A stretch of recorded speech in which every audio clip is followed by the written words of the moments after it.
Aujourd'hui, 25 mars, nous célébrons avec toute l'Église catholique la fête de l'Annonciation du Seigneur. J'aimerais, puisque dans ces temps de confinement où il nous est impossible de nous rendre à l'Église, j'aimerais vous proposer une méditation sur le sens de cette annonciation qui a été faite autrefois à Marie.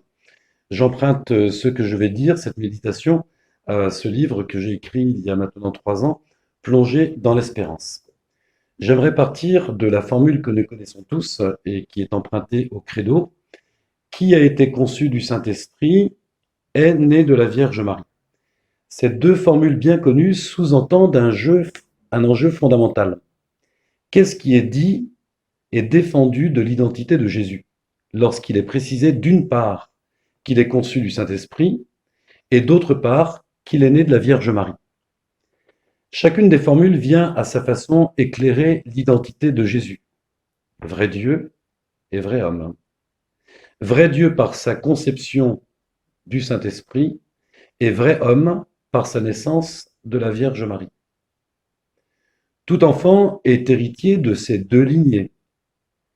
Même si la naissance de Jésus est exceptionnelle, il n'en reste pas moins héritier de ces deux lignées. Nature humaine par Marie et nature divine par l'œuvre de l'Esprit Saint. Approfondissons quelques instants ces formules. Elles sont tellement fabuleuses qu'elles apparaissent pour beaucoup comme une fable. Est-ce crédible qu'un enfant puisse naître d'une femme sans autre intervention humaine, et qu'une femme donne la vie à son enfant par une intervention divine? Sur le plan rationnel, c'est bien difficile à croire.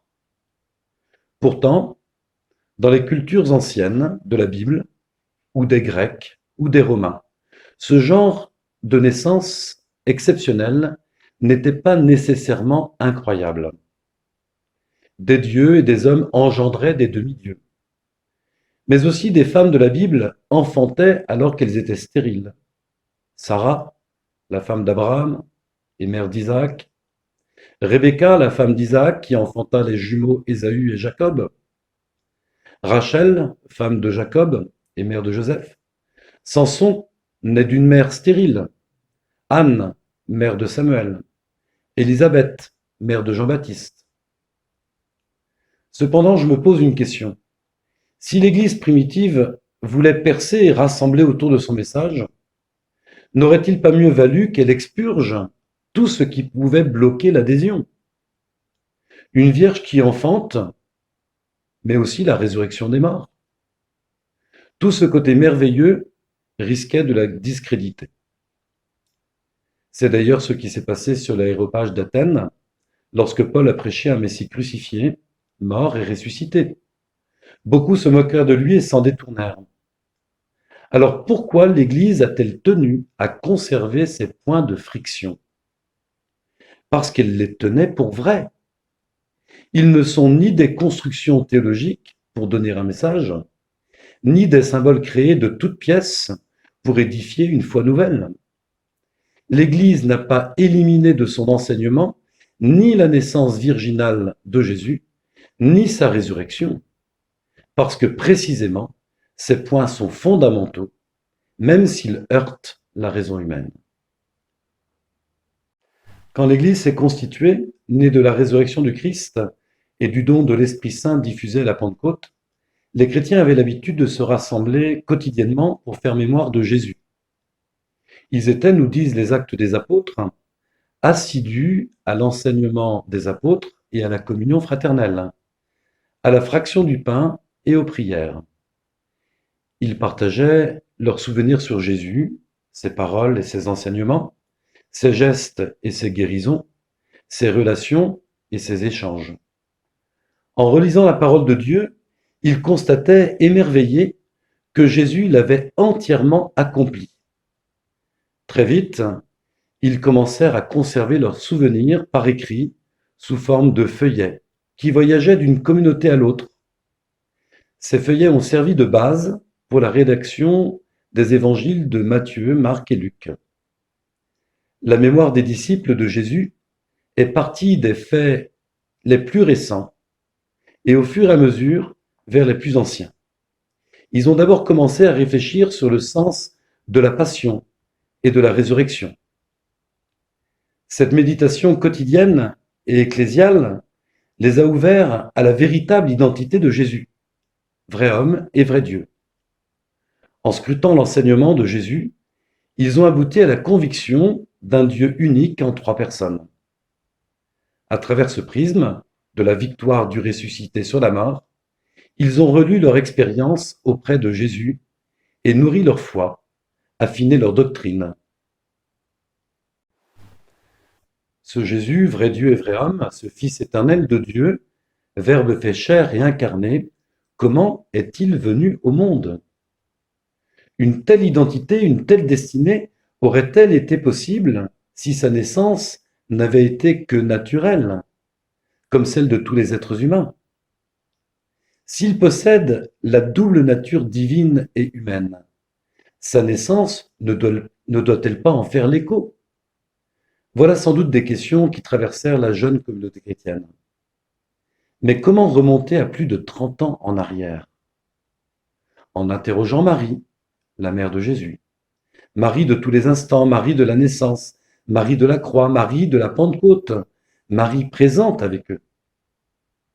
Dis-nous, Marie, ce qui s'est passé, puisque tu es aujourd'hui l'unique témoin, parce que Marie était là. Alors certains interrogeront, pourquoi Marie ne leur a-t-elle pas dit plus tôt ce qui était arrivé? Ça aurait évité que les disciples se posent toutes ces questions, ça aurait été plus rapide. Cette réaction est bien compréhensible, mais elle ne colle pas avec la personnalité de Marie. Marie est discrète et effacée. L'Évangile nous en fait ce portrait. Marie ne répond que parce qu'elle est interrogée et que les disciples sont enfin prêts à entendre. Elle n'aurait jamais pu le leur dire avant la Passion. Personne n'aurait été suffisamment disponible et averti pour saisir ses paroles. Elle ne pouvait leur révéler son secret que dans la mesure où ils étaient prêts, où ils s'interrogeaient, où ils étaient en recherche. Alors elle leur raconte ce qui était arrivé un jour, alors qu'elle était chez elle, dans sa maison, à Nazareth. Voilà ce qu'elle aurait pu leur dire. J'habitais Nazareth, chez mes parents. Depuis quelques mois déjà, Joseph et moi étions promis l'un à l'autre. Mais comme le veut la coutume, nous ne pouvions vivre ensemble qu'à l'issue de la première année des fiançailles. J'étais à la maison, occupée aux travaux ménagers, quand l'ange Gabriel entra chez moi, dans mon cœur. Ces paroles résonnèrent en moi. Réjouis-toi, comblé de grâce, le Seigneur est avec toi. Je fus troublée par ces paroles, me demandant ce que pouvait signifier cette salutation. Comme Gabriel se déplace toujours pour annoncer les temps messianiques, alors vous pouvez comprendre mon étonnement. Quel rapport entre le Messie et moi? Il me fit alors connaître l'objet de sa visite. Sois sans crainte, Marie, car tu as trouvé grâce auprès de Dieu. Voici que tu concevras dans ton sein et tu enfanteras un fils, et tu l'appelleras du nom de Jésus. Il sera grand et sera appelé fils du Très-Haut. Le Seigneur Dieu lui donnera le trône de David, son père. Il régnera sur la maison de Jacob pour les siècles, et son règne n'aura pas de fin. Ainsi, Dieu avait posé les yeux sur son humble servante. Il m'avait choisi pour concevoir son fils et le mettre au monde. C'est alors que me vint une question pratique. Comment cela sera-t-il, puisque je ne connais pas d'homme? En effet, le temps des fiançailles n'était pas arrivé à son terme. Alors l'ange me répondit, « L'Esprit Saint viendra sur toi, et la puissance du Très-Haut te prendra sous son ombre. C'est pourquoi l'être saint qui naîtra sera appelé Fils de Dieu. Et voici qu'Élisabeth, ta parente, vient, elle aussi, de concevoir un fils dans sa vieillesse. Et elle en est à son 6e mois, elle qu'on appelait la stérile. Car rien n'est impossible à Dieu. » Je répondis alors, « Je suis la servante du Seigneur. qu'il m'advienne selon ta parole. Après que j'eus acquiescé au désir de Dieu, l'ange me quitta. Depuis ce jour, je n'ai pas arrêté de conserver ces paroles dans mon cœur et de les méditer, et aussi tous les événements de la vie de mon fils. Aujourd'hui, le temps est venu de vous partager ces paroles, ces événements et le fruit de mes méditations. Sans doute Luc, l'auteur des Actes des Apôtres, a-t-il été témoin des paroles de Marie. Peut-être n'a-t-il fait qu'entendre le témoignage de la communauté. Toujours est-il qu'il les a transcrites, ces paroles de Marie, au début de son évangile, avec pour objectif de manifester à ses lecteurs la double nature humaine et divine de Jésus, dont il va dans la suite de l'évangile montrer à la fois l'humanité profonde et son éclatante divinité. Le début de l'évangile de Luc n'est pas une construction de son auteur, mais son témoignage de l'expérience personnelle de Marie puisée auprès d'elle. Une autre question se pose alors. Comment a-t-on fait pour avoir accès à l'expérience de Joseph, décrite dans l'évangile selon saint Matthieu? Joseph n'a pas pu en parler à la première communauté chrétienne, puisqu'on dit qu'il était mort relativement tôt, avant même le ministère public de Jésus. En fait, de saint Joseph, on ne sait pratiquement rien, ni de sa vie, ni de sa mort.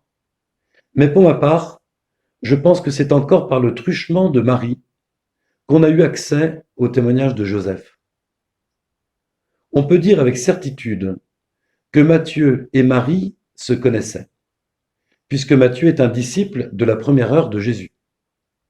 Peut-être Matthieu a-t-il préféré privilégier le point de vue de Joseph dans son évangile, puisque celui de saint Luc, rédigé au cours des mêmes années, démarrait avec le point de vue de Marie. Il n'y aurait rien d'étonnant que Marie et Joseph aient pu échanger leur expérience spirituelle.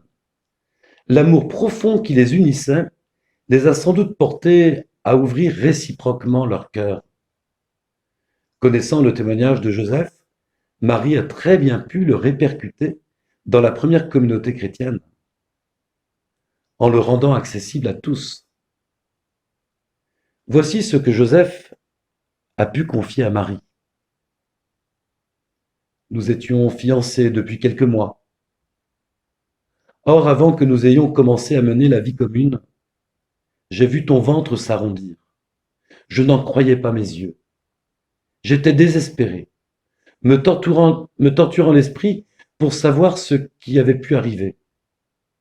Ma confiance était ébranlée, mais mon amour profond pour toi m'empêchait de faire quoi que ce soit qui puisse te nuire.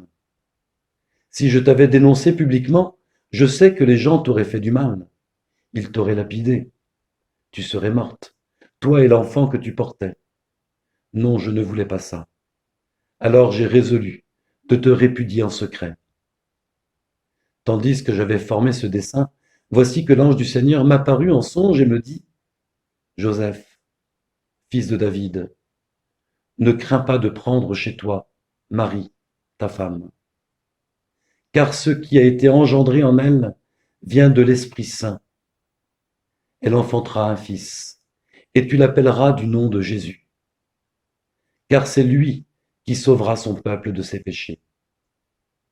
Et j'ai compris le sens de la prophétie d'Isaïe. Voici que la Vierge concevra et enfantera un fils, et on l'appellera du nom d'Emmanuel, ce qui se traduit Dieu avec nous. Une fois réveillé, j'étais soulagé, et j'ai obéi dans la joie à l'injonction de l'ange, et je t'ai prise chez moi. À cette confidence de Joseph, Marie a dû répondre en lui confiant à son tour sa propre expérience. Quelle libération d'être ainsi dans une si grande transparence, une si grande confiance mutuelle. Joseph et Marie ne se cachaient rien. Ils devaient aussi prendre le temps de s'émerveiller ensemble de la prévenance de Dieu à leur égard. Quand l'ange était apparu en songe à Joseph pour lui demander de fuir en Égypte avec l'enfant et la mère, ou encore 2 ans plus tard, pour inviter toute la famille à prendre le chemin de retour et à se retirer à Nazareth. Pour ma part, je trouve vraiment touchant ce partage d'expériences personnelles et conjugales qui va prendre tout son sens après les événements de la résurrection et de la Pentecôte. Au moment où la première communauté chrétienne s'interroge sur l'identité de Jésus, au moment où elle touche du doigt sa double nature humaine et divine, ce témoignage de Marie et ce qu'elle rapporte de celui de son époux tombe vraiment à point et confirme la foi naissante de l'Église. Cette présentation des choses est très éclairante. Elle montre que les récits de l'enfance dans les évangiles ne sont pas seulement des cadres narratifs inventés seulement pour donner un enseignement sur cette double nature de Jésus. Ils ne sont pas des inventions, mais des restitutions, des méditations réelles qui ont occupé les cœurs de Marie et de Joseph et leurs échanges conjugaux. Oui, des méditations qui sont riches d'enseignements. Marie et Joseph ont eu avant tout le monde la primeur du plan de Dieu. Ils l'ont reçu en cadeau, bien avant que tous ces événements ne se réalisent. La naissance de Jésus, sa vie publique, sa passion et sa mort, sa résurrection et la Pentecôte. Dès le départ, ils sont introduits dans cette intimité du plan divin. Celui qui est conçu du Saint-Esprit et né de la Vierge Marie, c'est Jésus, Dieu fait homme, le Verbe fait chair. Ce que Dieu cache aux sages et aux savants, il l'a révélé aux tout petits, à commencer par Marie et Joseph. Et je ne peux m'empêcher de m'émerveiller de la question de Marie. Comment cela se fera-t-il, puisque je ne connais pas d'homme? Cette question évacue toute naïveté, et pourtant elle s'incline devant l'argument ultime de l'ange. Rien n'est impossible à Dieu. Les sages et les savants n'ont pas l'humilité de Marie, de se plier devant la puissance absolue de Dieu. Ils voudraient que Dieu entre dans leur catégorie et leur logique, qu'il soit contraint par les lois et les principes dont il est pourtant l'auteur.